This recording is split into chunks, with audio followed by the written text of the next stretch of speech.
Thanks, Terry. There are 3 construction options that the city is looking at to widen George Washington Way, Aaron Drive, and Columbia Point Drive, that intersection right there. The 2 brothers are known to local law enforcement, but police say never for the type of violence they say happened right here last night. To put their arms, their loving support around this now broken family. This entire neighborhood so far has been evacuated to the middle school. The man in the 4-door white pickup approached the 2 elementary-aged girls, and it's what police say they did next that saved their lives. It was 1 year ago today that these streets held hundreds of protesters calling for justice for Antonio Zambrano Montes. 1 year later, this makeshift memorial is all that remains of the fight. Now, they say the current boundaries for Pasco High School and Chiawana aren't fair. They're splitting up neighborhoods. Pop-Tarts, cotton candy, ring pops, Munchie Way.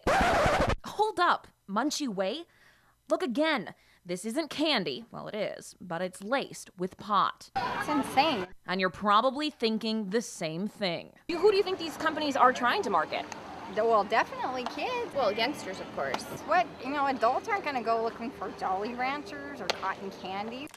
In the same day and age when Tide is fixing their packaging to stop kids from eating their pods, pot companies in Washington state are doing the opposite. Take a look at Pop-Tarts. See the difference?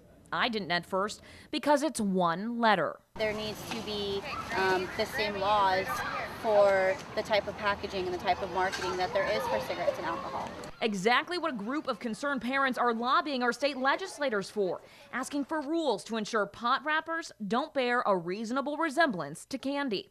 You're back. It's because although the draft rules released last week prohibit advertising within 1,000 feet of schools or playgrounds and not using ads with cartoon characters that appeal to kids, there's nothing about packaging. It's hard enough as it is raising kids in this day and age with the internet and Facebook and everything.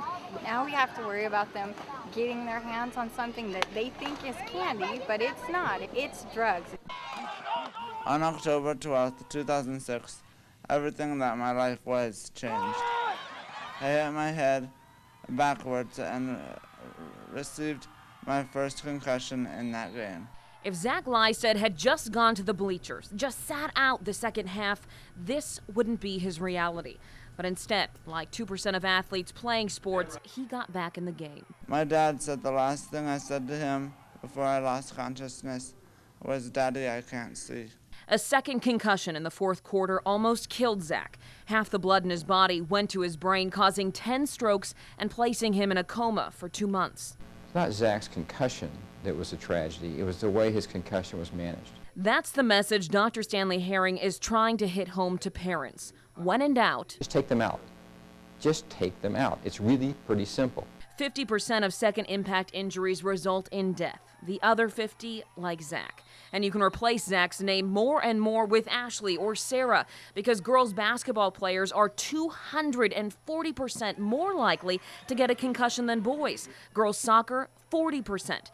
And it's not just high school either. It's quickly moving down the ranks into middle school sports too. Both genders, all sports. Dr. Herring says because it's so widespread, it needs to be the parent's job to look for signs and the athlete's job to report symptoms. This isn't pro ball, he says. There aren't 20 medics on the sidelines, but there are at least 20 parents who can and need to be watching. And if there's a concussion, it's everybody's job not to argue with the doctor. You have to meet criteria for return to play, and meeting those criteria for return to play is not your responsibility as a parent or coach. It's a medical decision. That's my responsibility. Not only just the law, thanks to Zach, it's just the right thing to do. The choice is obvious. Whenever in doubt, sit them out. Can you hear me? Jennifer Ayala was at Columbia Park with her 2 sons when one of them needed to use the restroom. She didn't think much of it when they walked inside. He's 5, he's out of habit, closes the restroom door and goes to the restroom. But when Jennifer and her sons tried to leave, they couldn't. I can't open it. It's stuck shut. The door wouldn't budge. I thought, did someone lock us in here? And then I'm like, no, that's crazy. Within minutes, she's trying everything. I tried to open it with my son's shoe, and that doesn't work. And I tried to wave his shirt as a flag out the door. Can you hear me? Hello? And that doesn't work either. Nobody can see it. I climbed up on top of the stall and put my hands against the window grate and just started to yell.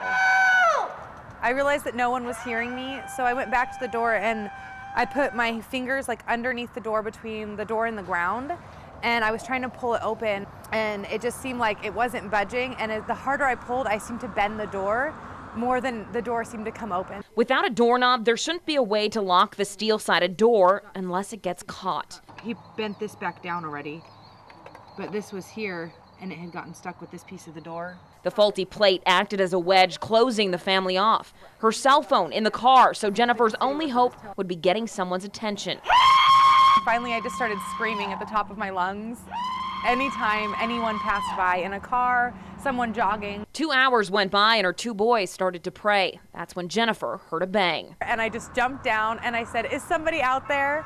And she asked me if someone was in there with us, and I said, "No, just my kids and myself and my dog. We're all in here and we just need to get out." Their prayers were answered, or so she thought. She started to walk away, and I heard her stop kicking, and I looked out the doorknob hole, and I'm like, "Please don't go." I think I was actually pleading with her, like, "Please don't leave us." The woman left, but came back with a man. And you could hear there was a little boy inside, and so he just tried harder, and the next kick took the door in. Jennifer says she gave her rescuer a huge hug and a tear-filled thank you, but she never got their names. They have no idea how much I was thankful as a mom. You know, I felt so helpless at that moment when my kids were stuck in that bathroom, and I didn't have a way to get them out.